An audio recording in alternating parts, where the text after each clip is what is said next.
Hello বন্ধুরা, welcome to Sutapa's রান্নাঘর। আজ আমি তোমাদের তেলাপিয়া মাছের অত্যন্ত সুস্বাদু একটি রেসিপি করে দেখাবো।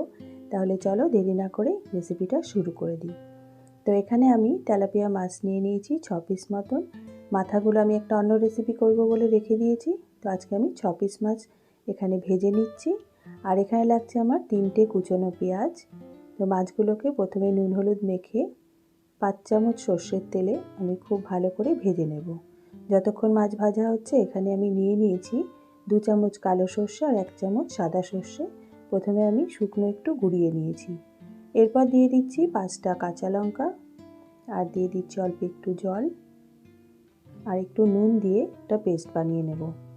তো মাছগুলো দেখো এক পিঠ ভাজা হয়ে গেছে, আমি উল্টে দিচ্ছি। একটু বেশ লালচে করেই ভেজে নেব। মাছগুলো বেশ বড় সাইজের ছিল বলে আমি 3 টুকরো করে নিয়েছি। তো দেখো এইভাবে লাল করে মাছগুলো ভেজে নিয়েছি। বাকি মাছগুলো একইভাবে ভেজে নিচ্ছি। তো মাছ ভাজা হয়ে গেছে, সব মাছ তুলে নিয়ে ওই তেলের মধ্যে দিয়ে দিচ্ছি 1 চামচ মেথি।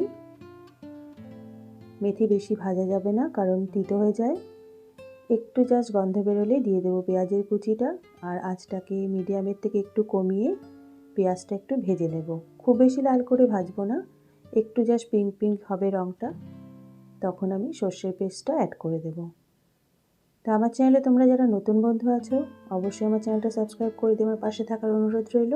আর আমার রেসিপিগুলো যদি তোমাদের ভালো লাগে তাহলে একটা লাইক কমেন্ট শেয়ার করে দিও। তো দিয়ে দিলাম সর্ষের পেস্টটা আর দিয়ে দিলাম বাটি ধোয়া জলটা অল্প একটু। তো দেখো আমি এতটাই গ্রেভির জন্য জল দিয়েছি, আর কিন্তু আমি কোনো জল অ্যাড করব না। এবার খুব ভালো করে একটু কষিয়ে নেব।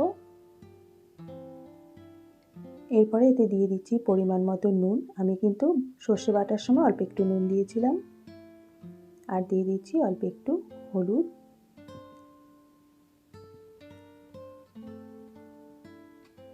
খুব বেশি হলুদ দেব না, অল্প একটু হলুদ দিয়ে দিলাম রঙের জন্য। এবার খুব ভালো করে কষিয়ে নেব, তারপর আমি মাছগুলোকে অ্যাড করব। মাছ অ্যাড করার আগে আমি 1 চামচ চিনি দিয়ে দিচ্ছি। চিনিটা কেন দিচ্ছি পরে তোমাদেরকে বলছি।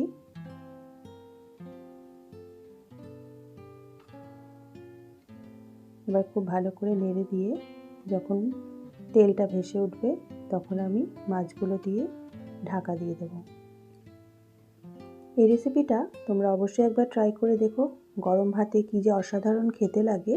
তোমরা হয়তো এই তেলাপিয়া মাছের রেসিপিটা কোনোদিন খাওনি। আর যদি খেয়ে থাকো আমাকে অবশ্যই কমেন্ট করে জানিও কেমন লাগে। আমার তো খুবই প্রিয়। তো এবার দিয়ে দিলাম মাছগুলো বেশ উল্টে পাল্টে দিয়ে আঁচ কমিয়ে আমি 10 মিনিটের জন্য ঢাকা দিয়ে দেবো। আঁচটাকে কিন্তু আমি একদমই কমিয়ে দেবো, জাস্ট মাছটা সেদ্ধ হবে সেই অনুপাতে আমি 10 মিনিটের জন্য ঢাকা দিয়ে দেবো।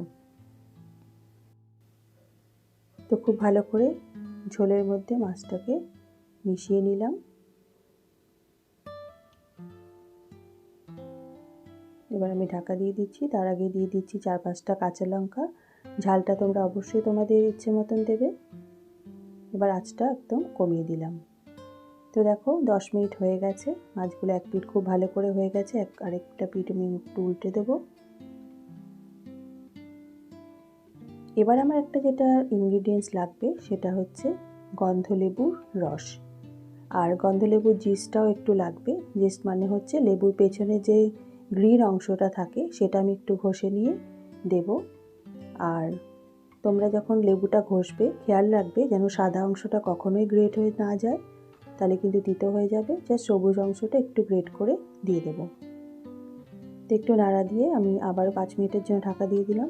5 মিনিট পরে এবার আমি দিয়ে দেব গন্ধলেবুর রস। একটা গোটা লেবুর রস আমি এখানে নিয়ে নিয়েছি। এবার এটা দিয়ে দিলাম। এই জন্যে আমি ব্যালেন্সের জন্য 1 চামচ চিনি দিয়েছিলাম। এবার আঁচটাকে বন্ধ করে খুব ভালো করে লেবুর রসটা মাছের মধ্যে মিশিয়ে নেব। আঁচটা কিন্তু বন্ধ করে দিতে হবে, না হলে কিন্তু তেতো হয়ে যাবে। এবার ভালো করে নাড়াচাড়া দিয়ে লেবুর জেসটাও আমি দিয়ে দিয়েছি, সেটা ক্যামেরাতে তোলা হয়নি। তো লেবুর রসটা দেওয়ার পরে আমি লেবুর জেসটা দিয়ে দিয়েছি, দিয়ে ভালো করে নেড়ে তারপর নামিয়ে নিয়েছি। তোমরা চাইলে লেবু পাতাও একটু ছিঁড়ে দিতে পারো, 2টো পাতা ছিঁড়ে দিতে পারো, তাতে কিন্তু গন্ধটা খুব ভালো হয়। তো বন্ধুরা আমার ভিডিওটা আশা করি তোমাদের ভালো লেগেছে। তাহলে আজ এই পর্যন্তই, দেখা হবে আগামী পর্বে। তোমরা ভালো থেকো, সুস্থ থেকো, ধন্যবাদ।